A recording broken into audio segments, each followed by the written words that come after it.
if we have only 6% of the women in formal work and 52% of their husbands that say stay at home because they're the one that is supposed to be looking after their children. The reason women can't work is because they have to look after their children. They can't go to work. I'm a mother. I have 2 daughters. Growing up, my grandmother lived with us, right? And what I sort of assumed was when I got married and had children, my mother would live with me to look after my children because that's essentially what my mother was doing and my grandmother was doing. That is unpaid care work. And so all of these things need to change for us to be able to gain the dividends of women working and contributing meaningfully to the GDP.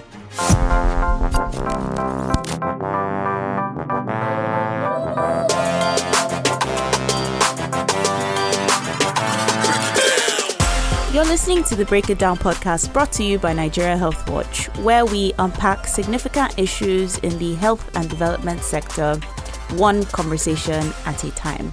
As always, I am Asari Ndem, your co-host of Break It Down Town. And I am Chibuike.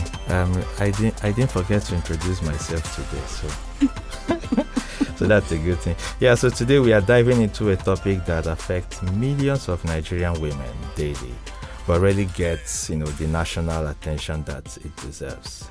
What is it? What is it? Care work. That's right. So from looking after children to caring for the elderly, cooking, cleaning, supporting the sick, all the things that we as Nigerian women grow up doing and continue doing really and truly for the rest of our lives. Care work is the invisible force that keeps our homes and frankly our society running. And yet it has managed to remain largely unpaid, undervalued and overlooked in society and also in policy. Are you sure it's all Nigerian women? Some... Okay, well... I got the sign. But some women are like, they are... Okay, sorry. But beyond all of the economics, like you said, this is really... There's also a serious health implication for all of this that you highlighted. And today we are asking this very important question. What is the cost of this care work on women's health? And why isn't Nigeria treating it as, a national priority that it really is? So joining us today is a guest. I'm going to let her introduce herself. Hello. Hi, Asari. Hi. Okay, so my name is Chinasa Collins-Ogbuo, and first I lead the advocacy unit at an organization called EFINA, that's Enhancing Financial Inclusion and Advancement. And I'm currently part of a coalition that's essentially advocating for women's economic empowerment. It's called the Women Economic Power Program. And that's also been driven by the Global Health Strategies organization. So, yes, that's why I'm here. Interesting. So let's start from the beginning. And welcome, by the way, to the Break It Down podcast show. We have a simple rule here. Yes. Just follow the name. As this saying, follow the money. So for us, it's follow the name. I want to follow the money. Okay. Well, the name will lead you to the money. But essentially, we try to keep things simple. We try to break these things down because at the end of the day, we want listeners to understand these issues and join us, because the three of us and the producer and in the background and the other behind the scenes people, right, can't. Of course, we can put our voices out there, amplify it, but imagine millions of people hear this conversation, understand it. It helps, drive the message better. Sure. So that's just the rule. Keep it simple, break it down, let people understand. I'm the queen of simple. Love that. Good. So I'll start from the beginning, right? Okay. For those who are not familiar with what we're talking about, how do we define care work? And why is it such a big deal in this conversation around women's economic empowerment? Okay, so when Asari introduced the segments, she essentially defined care work. That work that women do to look after the home, to look after the children, to look after the elderly. That is care work. It is providing support for the most vulnerable people in society. So, and I'll paint a picture. I'm a mother. I have 2 daughters. Growing up, my grandmother lived with us, right? And what I sort of assumed was when I got married and had children, my mother would live with me to look after my children because that's essentially what my mother was doing and my grandmother was doing. And so that is unpaid care work, the work that goes on into nurturing and looking after children, and everybody just sort of accepts it or sees it as normal. Then you have then we had nannies. We had my mom hired a nanny to look after us. That person was paid. Yeah. That is paid care work. Yeah. But you see, what is happening is everybody sort of just accepts that somebody will help you look after your children. And because we're very communal, there's just an assumption that an aunt, a sister, even when I had my daughter and my younger sister was in university, I just assumed that she would come over and help me look after my children. So that's what care work really is about. Yep. And I can see why it goes unrecognized, because we sort of assume that people will come and help us look after elderly ones or children. Yeah, absolutely. I really like that. I really like how you frame care work as almost it's expected. Yeah. It's something that's, you just assume would happen. Yeah, default. But what are some of the health consequences women face when care work goes unrecognized and unsupported? I'd say the chief of them is exhaustion, mental exhaustion, right? So coming here today, I had to do a number of things.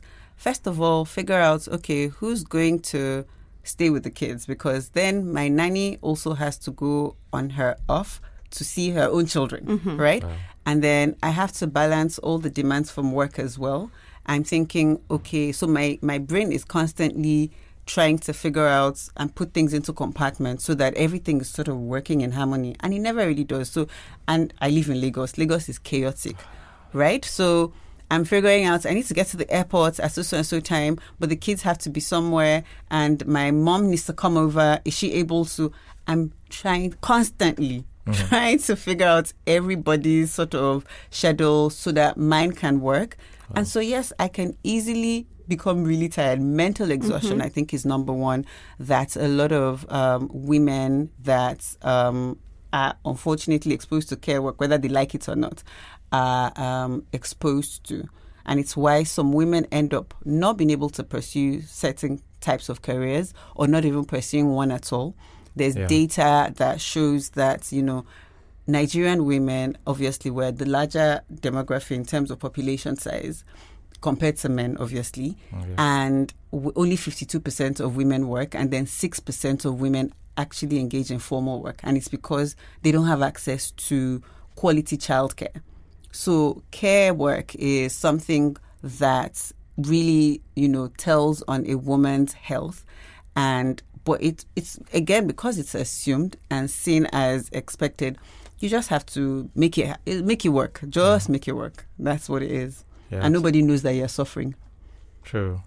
That I've had conversations where maybe you see a kid maybe outside and the default question is, where is your mother? Where is your mom? Like the mom didn't make the kid alone, right? Yeah. So it's absolutely very true. But you said something interesting too.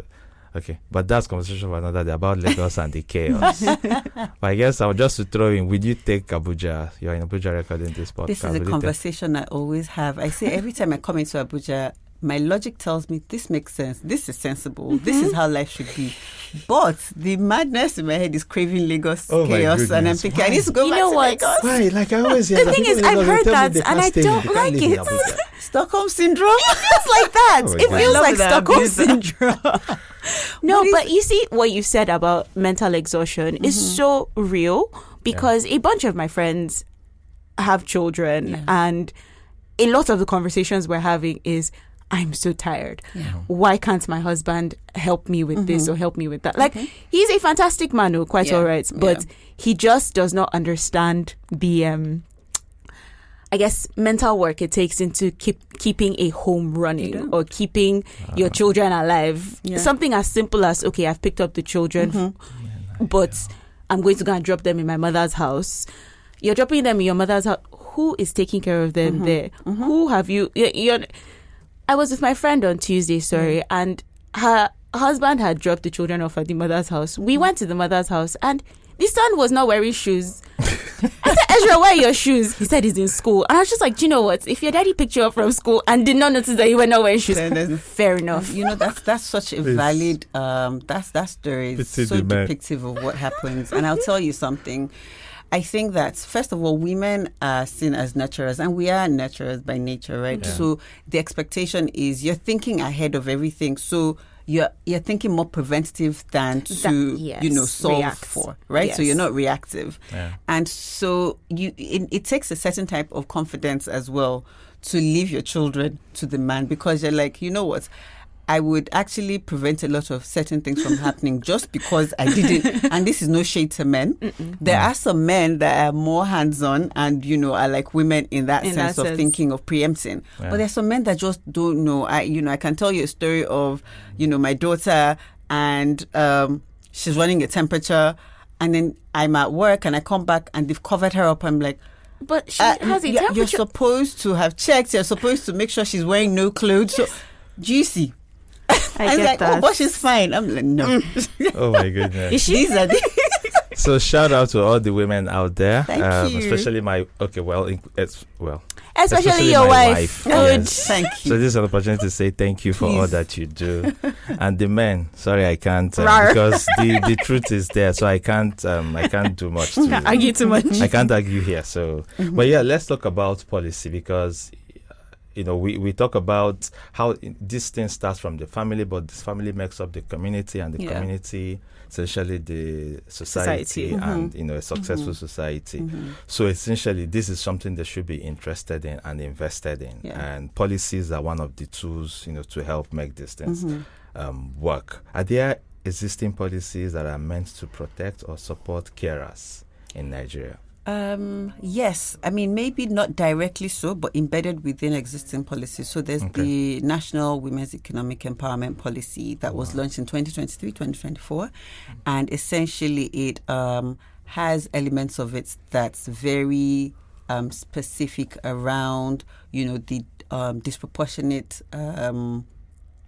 burden that carers are faced with, especially female carers, right? So, and when you think of unpaid or underpaid carers, so the nannies, the even like, when you think of care work in the UK and then in Nigeria, those nurses, those people don't get paid a lot of money, but then you see Nigerians jackbuying to go and do the very care work. Do you understand? Because it pays them lots of money. Absolutely. And that's not what's happening here in Nigeria. So I think that what the Women's Economic Empowerment Policy is really trying to do is, how do we integrate this into labor laws, into workplace policies, to ensure that, that unfair pay gap, etc., is attended to, and you're not disproportionately excluding these women, and in fact helping them contribute to the economy, because then, it makes sense. And they also, because care work is like the backbone of the economy and any society. Yeah. And I'll give you an example. So the reason I'm able to be here is because I'm able to get that support for people to look after my children. Otherwise, I'd have cancelled. Yep. And so think about if I had a board meeting, etc., and I don't have the right sort of support system, then I can't attend those things. So from a work perspective, even a female farmer. So if you go into rural communities, for instance, they tell you that the reason they can't do certain things because they have to look after the home. They can't be away for too long, right? Yeah. And so it's factoring into labor laws, ensuring that we recognize this as real work that should deserve the kind of pay that other people are earning as well, because it's important work. Yeah, because without that support, there is loss of productivity. Exactly. And loss of productivity impacts the economy. The economy, exactly. But you know what you said, what it also made me realize is, just before Asari asked her question, is this thing also starts from way back, like when the women were little. So not just, we're talking about married women, but it's not just married women. So helps at home. So you see, you go to the village, you pick a young girl, you bring her to the city, and she does all sorts Absolutely. And sometimes they are sent to school as maybe compensation. Sometimes maybe if the what's it called now, the benefactors, if they are nice, maybe they'll be paying a certain amount to the parents. But at the end of the day, most times those young girls are not paid for the services. Absolutely. Yes. Sometimes they feel they are doing them a favor. Exactly. So and that's unfairness. It's something that definitely, once it's, infused into labor laws, then you can start to, have the right sanctions for certain ways they're treated. Absolutely. So you mentioned that some of these policies, some of these laws are embedded in other laws, right? But I'm thinking about implementation challenges, right? So what are some of the biggest challenges? Why aren't these policies translating to better conditions for working women? So, the thing with policies, and I say about Nigeria, is we have amazing policies. We always know, plethora of policies. It's articulated, well thought through, consultations, etc. But when it comes to implementation, that's where there's a challenge. But what I'm also beginning to see that is happening is that intentional approach to, first of all, one of the challenges is when it's done at that national level, it's like it doesn't concern me. So you have to take it, the step lower, if you like. Yeah. So go subnational. Yes. Let the states also own it. That ownership at a subnational level, and the we policy is actively doing that. So they're going around states to domesticate the we policy so that it is also addressing the nuanced challenges of those locations. So for instance, I was at an event yesterday, and the we policy for Lagos State is what they're looking to launch. And it was engaging some of the stakeholders like the Iyalojas, just to also hear from them. And it's important because if you're going to domesticate those policies, you need to engage the critical stakeholders, help them understand what this policy means to them, how it affects them, so that, they can also start to then act on those things. If you can't distill it down, then really it's just a nice policy that says the right things, but has no real outcomes or impact. So there's that. There's also, even at the national level, domesticating across agencies, having the different agencies also take ownership and ensuring that, this is something that we totally buy into, and also bring our sort of put all our hands on deck to make sure that this is a reality and it's not just a document that is sitting there.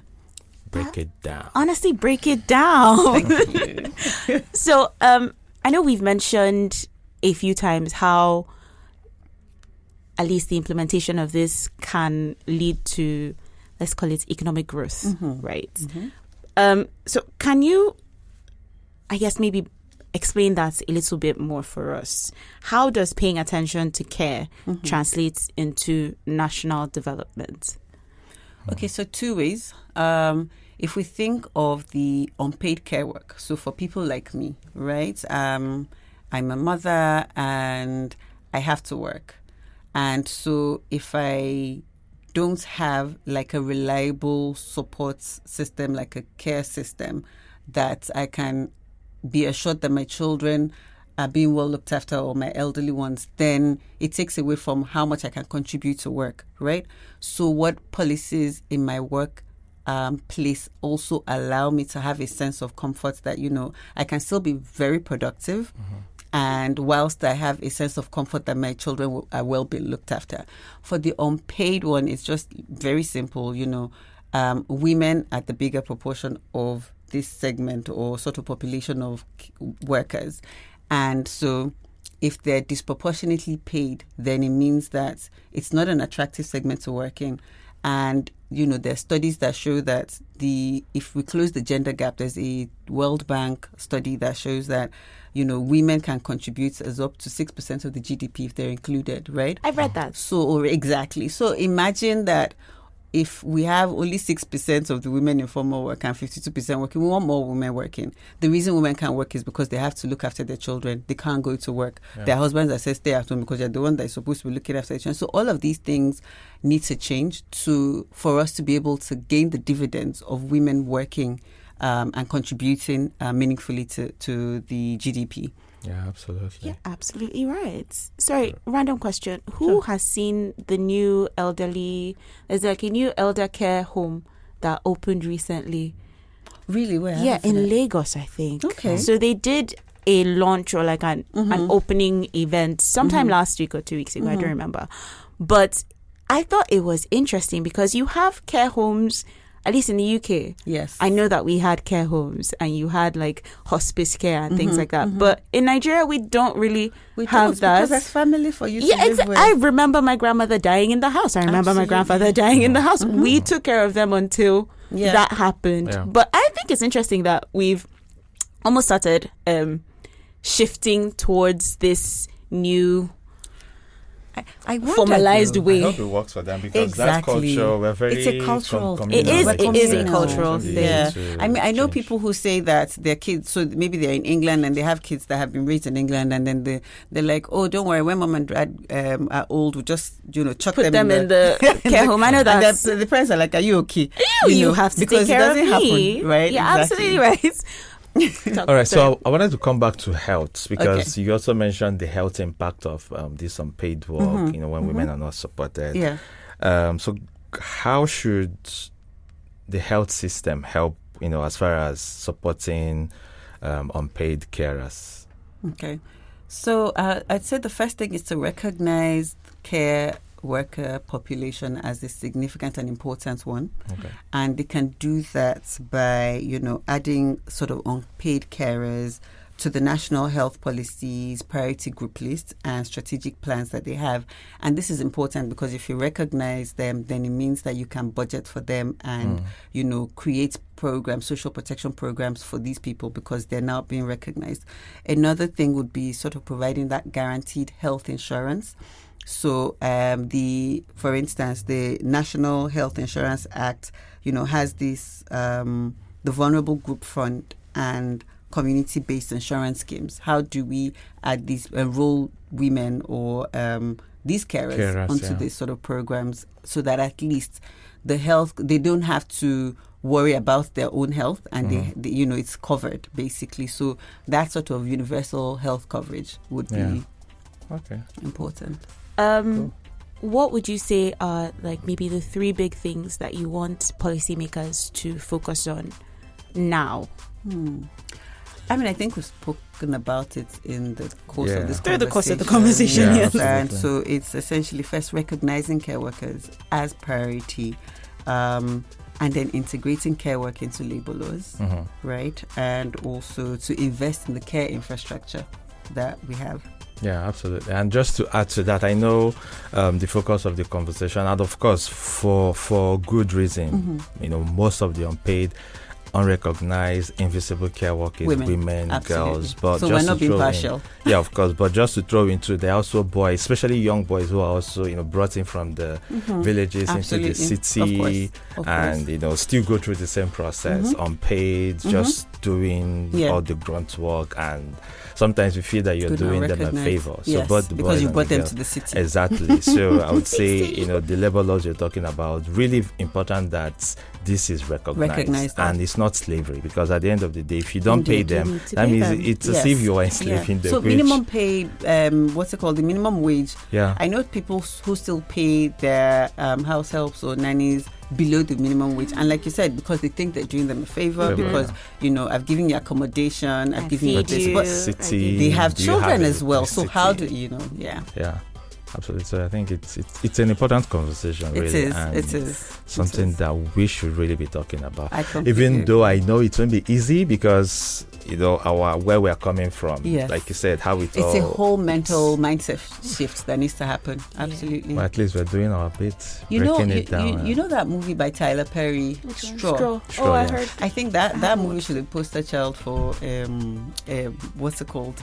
Women care work.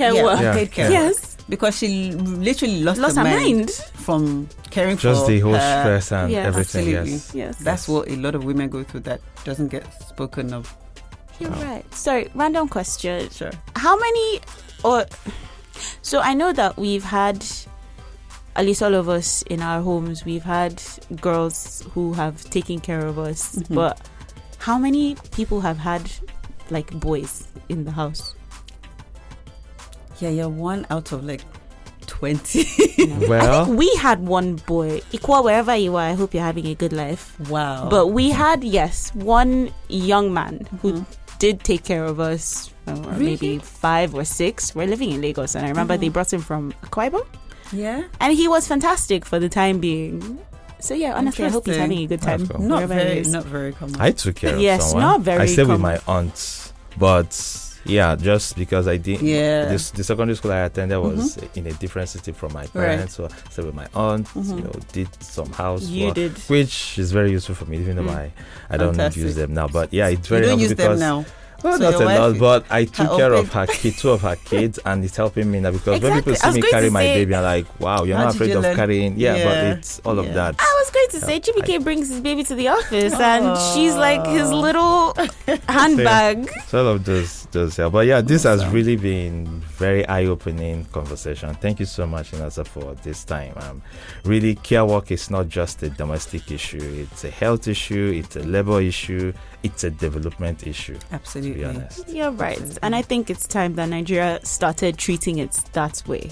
Thank you so much, Chinasa, for joining us today. We really, really appreciate it. Thank you for having me. Great conversation. Cool. So if you've enjoyed this episode, don't forget to subscribe. Don't forget to share. If you're a policymaker listening, we hope you are taking notes. And if you are a house help or a parent or a man, a woman, please, or these stories because it's about us at the end of the day. So we want to hear these stories, want to share these experiences. You can send them to us. We're very active on social media across all social media platforms. Facebook, Twitter, Instagram, LinkedIn. Please do share these stories with us. You can also do a voice note and send them to us.